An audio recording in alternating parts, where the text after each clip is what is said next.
This June update is probably going to piss off a lot of people, especially if they're trying to trade in or trying to sell their unit privately. Now, we are watching an unprecedented gap between the difference figure of a used fifth wheel and a new fifth wheel. And that gap keeps getting wider. Now, a lot of you want to believe that you're going to be able to buy stuff for 10 cents on the dollar when everything comes crashing down. And that's simply not true in a very ignorant and uneducated comment. Sorry if you feel that way, but if you feel like that's talking crap about you, I'm sorry. But here's the reality. As used keeps going down in value and new stays the same price, we're having a problem with getting loans on these used RVs to help folks get out of them. So I had a conversation today with somebody that owns actually an amazing looking, perfect shape, 10-year-old Winnebago Mini Winnie. 22,000 miles. Everything works, only has 112 hours on the generator. Air conditioner blows cold, great water pressure. Everything works like a dream on this motorhome.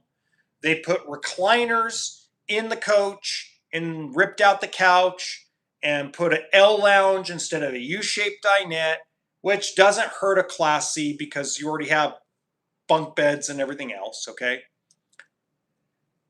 But when you look at what a bank or a credit union will loan on that motorhome, they are retail, not trade-in, retail. They are underwater $22,000.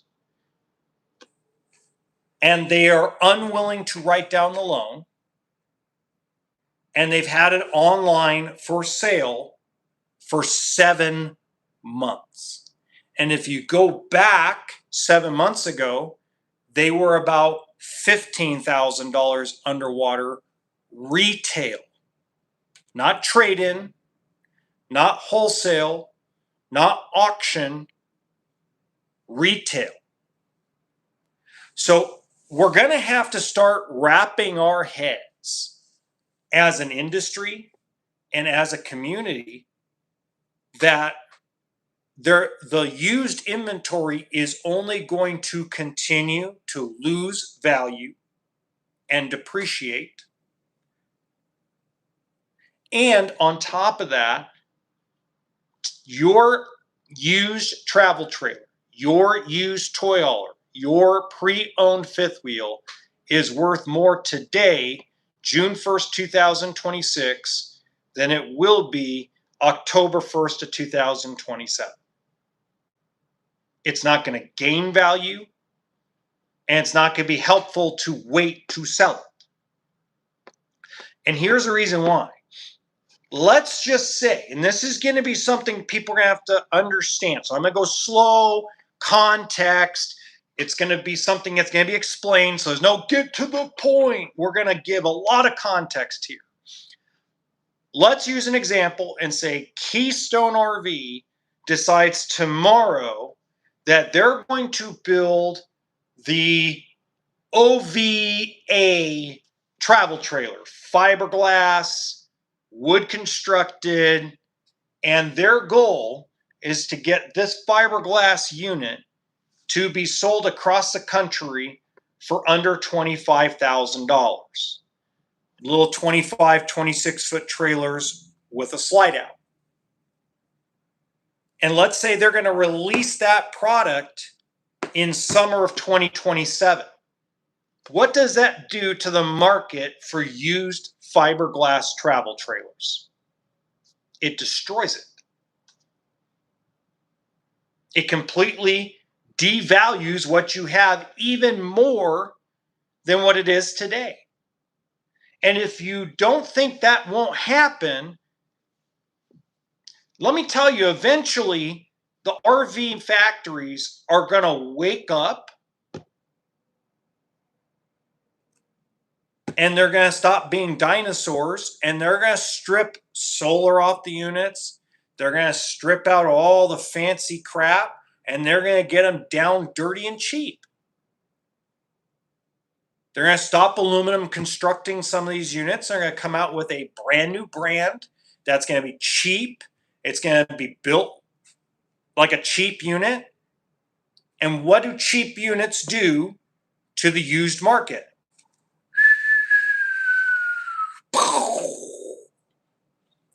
It devalues it. So your unit, your trade-in, the one you're selling on Marketplace, the one you're selling on RV Trader, Craigslist, OfferUp, it is worth more today than it will be in 1 year. So waiting to sell it or holding out to sell it is not going to help you. When I hear that out of people's mouths, I want to go up to them and slap some sense into them. You have a depreciating vehicle. So you're telling me that your 2005 Toyota Camry is going to gain value in 5 years? Come on.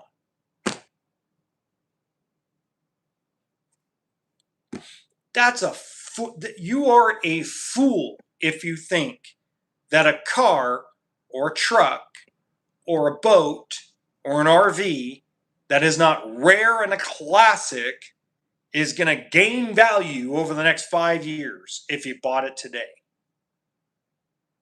If you really believe that, we'll pass each other something while we do it. So your unit is worth more today than it will be in a year. Okay. We also have to understand that the concept of telling me and everybody else in the world that something is only worth what someone's willing to pay. Let me give you another example, because I talked about this last week. Let me give you another example of where that comment is wrong. Okay. I have a gentleman that has a 2016 Landmark fifth wheel that is immaculate. Immaculate. Not one flaw in the paint, not one flaw in the roof, not one scratch in the cabinets. Perfect. Absolutely showroom perfect.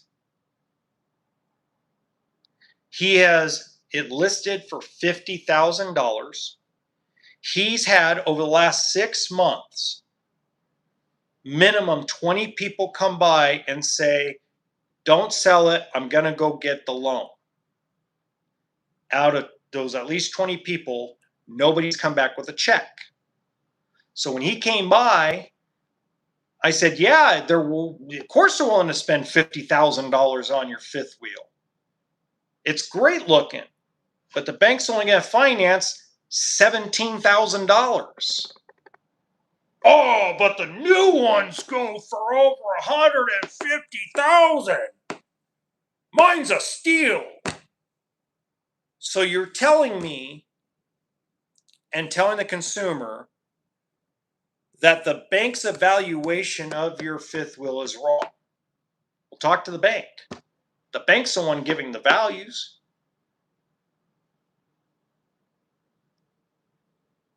And this goes for anything.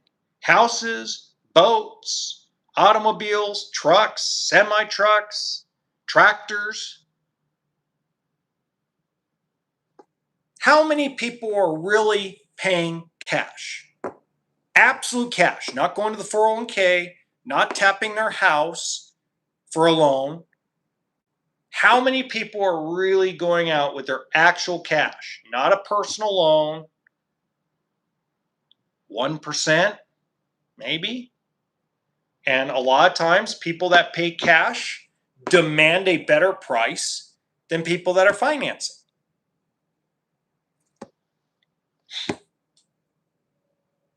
So you're in a lose-lose situation if you want more money than what a lender's going to borrow. you're in a lose-lose situation. You're in a lose-lose situation with someone that has the ability to buy it cash, and you're in a lose-lose situation with people that need to finance.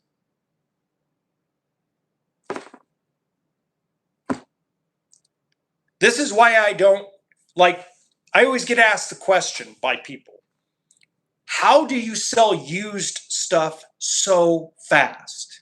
Had a guy ask me today, because I had a camper here, truck camper, used. It was a year and a half old.